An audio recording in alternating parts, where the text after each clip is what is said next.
Underground Bunker. It's been a couple of days. Just wanted to catch you up on what's happening over at the Substack. TonyOrtega.substack.com. That's where the new reporting comes in. You want Scientology news? That's where you need to get it. And that's for the folks just seeing this on YouTube. I know most of you are going to be getting this through email on the Substack. And that's what you want to do. Sign up for free emails. You get the news right in your own inbox. Well, this morning's surprising news was that we learned Richie Acunto has left the planet. Richie was a really interesting subject for us.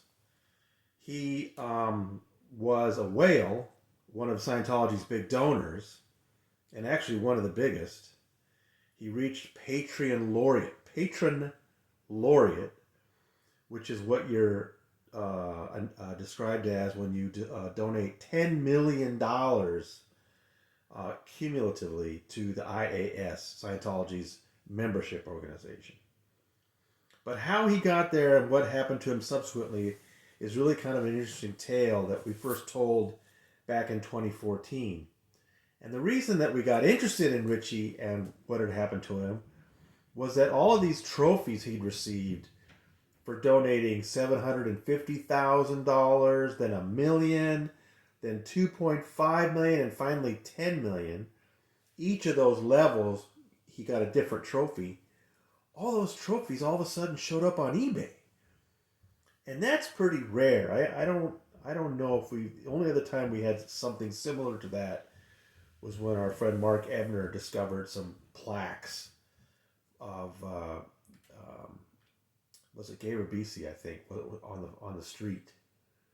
But this is the only time that I know of that these big donor trophies showed up on eBay, and everybody was watching it from the bunker. We were all curious. They went for thousands of dollars each, right? And they had the name on there, Richie and Amy Acunto. What was the story? Why would somebody who could afford to donate millions of dollars subsequently have their trophy show up in an eBay thing? Well, what turned out was that Richie Acunto was a really interesting guy. He was a very avid Scientologist, and he was in Hollywood and apparently had a lot of different interests. But ultimately, it turned out to be a real gung-ho businessman. And he started something called Survival Insurance. And if you were living in California in the late 80s and early 90s, wow, you saw their ads all the time. And the reason why they were doing so well and kind of making a name for themselves was that they catered to people who were having a hard time getting insurance from anybody else, right? If you had a bad driving record, you pretty much had to go to Survival. And what's interesting was that word was clearly a Scientology sort of a high sign. And Richie's initial customers tended to be Scientologists, but then he branched out and became a massive insurer in California. And that made him, he was a visible, successful Scientologist, going up the bridge, roaring up to the OT levels. And one person who worked for him described him as a fast-living, beautiful women around all the time kind of guy. And then what happened was Survival ran into trouble with the state of California. Some of their methods were predatory, and the insurance commissioner in California started investigating them. And, Richie had to pay some fines and stuff. And the way it was explained to me was, it wasn't that, he was about to go to prison or anything like that, but it was in the news enough that this Scientologist-owned insurance company was in trouble that it was suggested to me that this really hurt Richie's standing in Scientology with David Miscavige. And so that's when he turned to these big donations, right, to try to get himself back in and reacquire that status in the church. He turned to just giving money. And by the time he gave a single donation in 2008 of $9 million, one of the largest ever single donations. And it only became clear later that in order to do that, he had basically stolen from his own companies. That's the allegation that was made in litigation, because Survival and all these other, he had several other businesses, all went broke right after that. And so he was sued, and he was sued by Scientologists that had been lost a lot of money. And we interviewed some of them. They had left Scientology and told us about how they'd lost, incredible amounts of money because they had been banking on Richie. And then he had just like funneled all this money from the companies into Scientology. So, combined wanting to keep his status in the church, wanting to still be seen as this high flyer, and taking the money out of his companies and causing the bankruptcy is what caused his fall. And he ended up losing a lot, losing several homes. His marriage broke up. He ended up moving to a boat docked in Marina Del Rey. And that's where I tried to get a hold of him. I couldn't get a hold of him, but he wrote a couple stories. One of the bizarre stories is one of those trophies that was sold at auction in 2014 ended up being dumped at a church in Florida. So strange. The Platinum Meritorious Trophy that Richie got for donating $2.5 million ended up as just a piece of junk thrown away by somebody that had paid thousands for it in an eBay auction.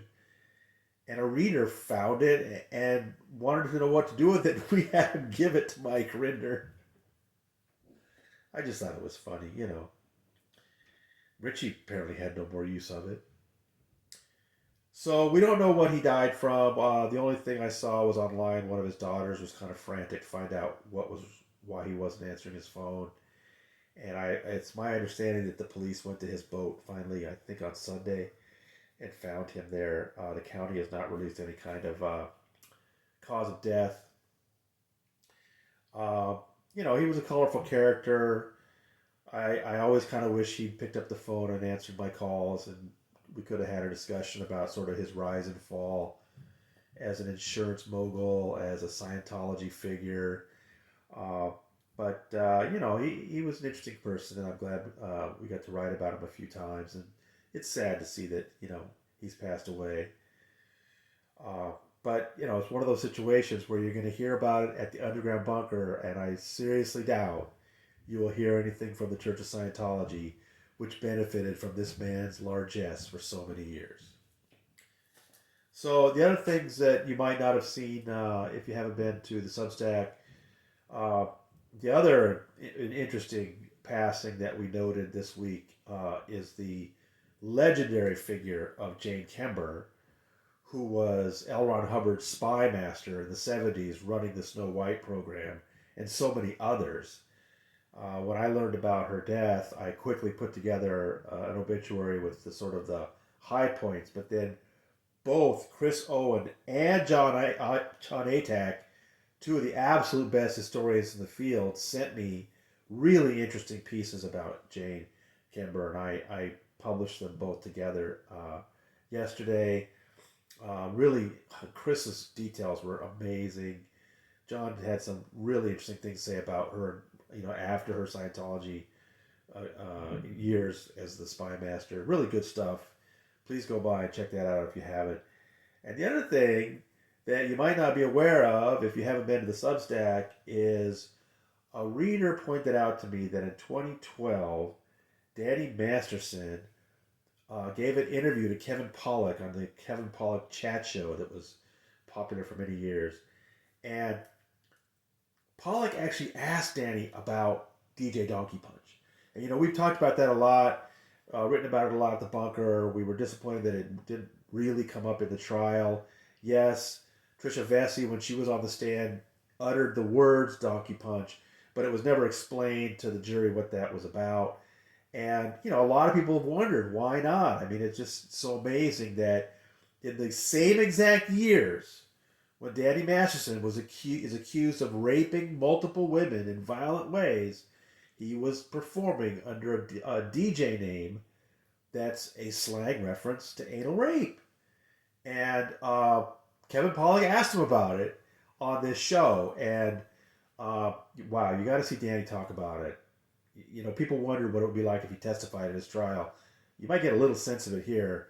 The reactions, wow, the reactions people are so disgusted to see how this guy talks about violent sexual acts. Right there on video, people. So again, if you're just seeing this on YouTube, you're missing out. You got to go to tonyortega.substack.com. Sign up for the free emails. This stuff will come right to your inbox. We've started our year in review. I hope you're having a good holiday. Between now and the new year, we're going to be looking back at the biggest stories of this year. I always enjoy doing this. People are always surprised to see some things they might have missed or to remember what it was like when they read it. So please join in with that with us, and I'd love to hear your feedback on that review. So and we keep waiting to hear about the DA and whether they're going to retry Danny. I just heard that they still have not got word on that, so we continue to wait. But for now, I hope you're having a nice solstice. Longest night of the year, people. I love it. Winter's not always so fun, but it's always great when the seasons change. So, anyway, from somewhere in New York, this is your proprietor signing out.